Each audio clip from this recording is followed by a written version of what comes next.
Terima kasih banyak Bapak Ibu semua. Alhamdulillah Bank Syariah Bank Syariah Indonesia ini hadir ya Pak. Dari gabungan 3 bank, ya, kami sudah lama untuk melayani KUR ya. Mudah-mudahan nanti kita juga sudah banyak kerjasama dengan para petani. Mudah-mudahan nanti bisa lanjut. Saya lanjutkan Pak. Jadi alhamdulillah dari jumlah penduduk Indonesia itu dari 273 jumlah penduduk Indonesia 229 jutanya adalah Muslim ya, dan 12,7%-nya adalah populasi Muslim yang ada di dunia. Kami lanjutkan. Jadi ini perkembangannya Bank Syariah yang ada di Indonesia ya. Pertumbuhan sekarang ekonomi memang masih negatif, tapi kita tetap optimis ya terhadap ekonomi yang akan berkembang di Indonesia. Saya lanjutkan. Jadi perbankan syariah alhamdulillah naik menjadi 13,11% ya. Walaupun masa pandemi ini perbankan syariah masih tetap tumbuh. Saya singkat saja.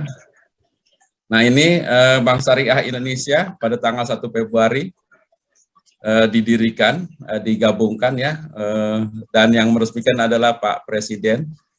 Jadi satu-satunya bank syariah, bank perbankan yang diresmikannya dari Istana Negara.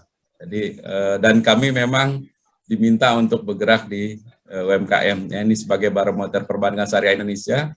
Serta insya Allah nantinya regional dan dunia, jadi menjadi lebih banyak nanti melayani UMKM termasuk para petani. Kami sekarang menjadi bank nomor 7 ya, dengan aset 239 triliun dengan 1.365 cabang ya, ada 1.700 ATM di Indonesia. Dan pegawainya sekitar 20.000 dan 15 juta nasabah. Khusus untuk di Aceh, ya memang kita gabungan 3 bank, ditambah dengan bank konven yang harus pindah ke syariah dari BNI, Bank Mandiri, dan Bank BRI. Ya, jadi untuk konon kita di Aceh ini udah harus syariah semua. Kami lanjutkan.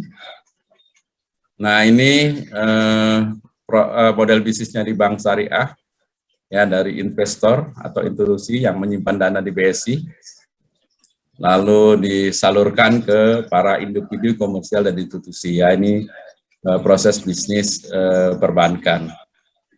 Ya ini mungkin saya tidak berlalu berlama-lama, mungkin ini sudah sama seperti yang ada di perbankan lain. Nah ini mungkin nanti teman-teman dari para kelompok tani mungkin lebih tertarik di sini ya, future produk pembiayaannya. Jadi kita ada 2 ya untuk di UMKM ini, yaitu ada BSI Usaha Mikro dan BSI KUR ya. Mungkin ini yang akan menarik ya. Skemanya ada murabaha, juga untuk ada ijaroh ya, ijaroh untuk kalau di pertanian ini adalah untuk biaya tenaga kerja. Target marketnya adalah para petani, para peternak, ya pribadi, anggota kelompok usaha atau mitra usaha. Dengan tujuannya adalah ada 2, yaitu yang pertama adalah modal kerja, yang kedua adalah investasi. Jadi kalau untuk KUR-nya ada 3 ya. Yang pertama adalah super mikro, itu sampai 10 juta. Yang kedua adalah KUR mikro, itu sampai 50 juta. Dan yang ketiga adalah KUR kecil, 50 juta sampai 500 juta. Khusus untuk non-KUR kita sampai 200 juta, kita namakan BSI Usaha Mikro.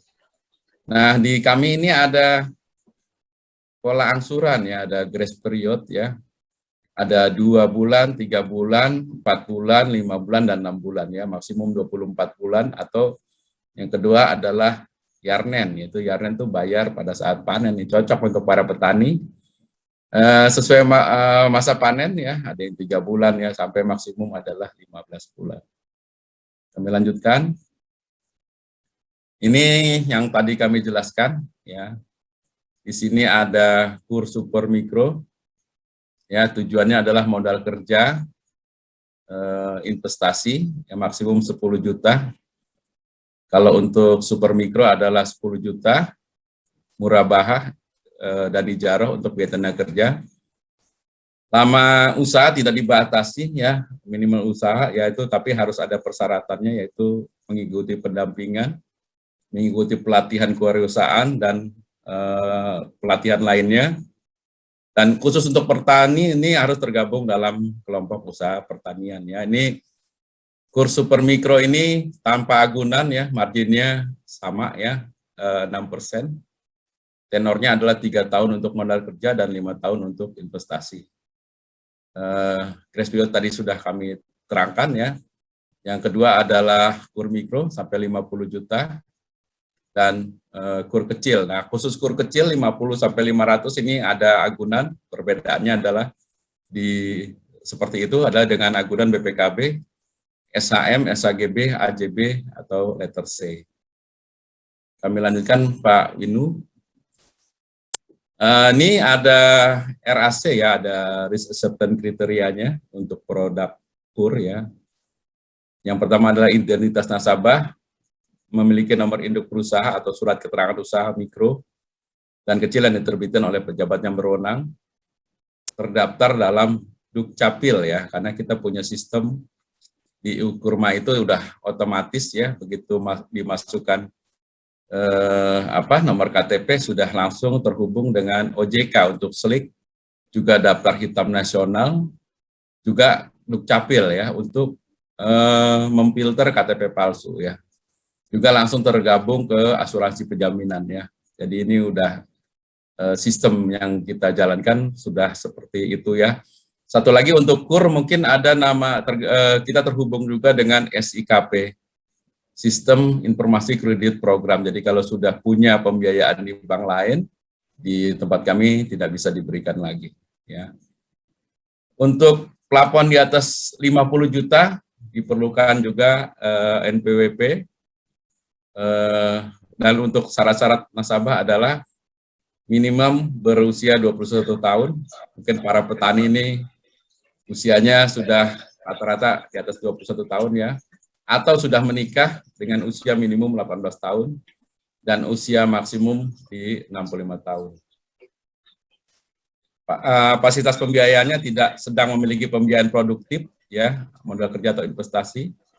Secara bersamaan dapat memiliki pembiayaan yaitu KUR pada penyalur yang sama ya, misalnya KPR, KKB, kredit pembiayaan dengan jaminan surat keputusan pensiun, kartu kredit dan dasi gudang dengan call lancar ya.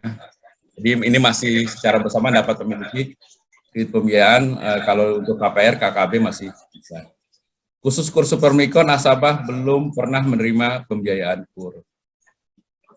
Kolektibilitasnya lancar ya selama 6 bulan atau 6 bulan terakhir. Apabila terdapat call 2 selama 6 bulan terakhir diperkenankan maksimum sebanyak 2 kali pada saat pengajuan ya, kolektibilitasnya telah lancar. Jadi walaupun pernah ada call 2 pada saat pengajuan boleh diajukan tapi sudah kondisinya lancar, tidak terdapat di daftar hitam nasional. RPC minimum 1 kali sektor pertanian dan perikanan. Untuk pertanian dan perkebunan, yaitu antara lain individu, ya boleh individu, boleh penyewa, boleh penggarap ya, khusus untuk lahan perusahaan. Harus anggota kelompok usaha tani, ya mitra usaha atau binaan atau perusahaan, memiliki mengelola lahan minimum 1 hektar. Lahan sewa itu surat sewa atau bukti bayar sewa. Pengajuan yaitu bisa individu atau kelompok dengan akad masing-masing. Ya akadnya, jadi akadnya tetap individu.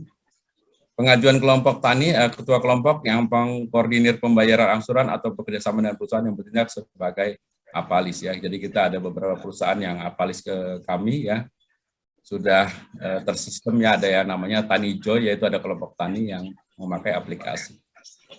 Di sini memastikan adanya Opteker.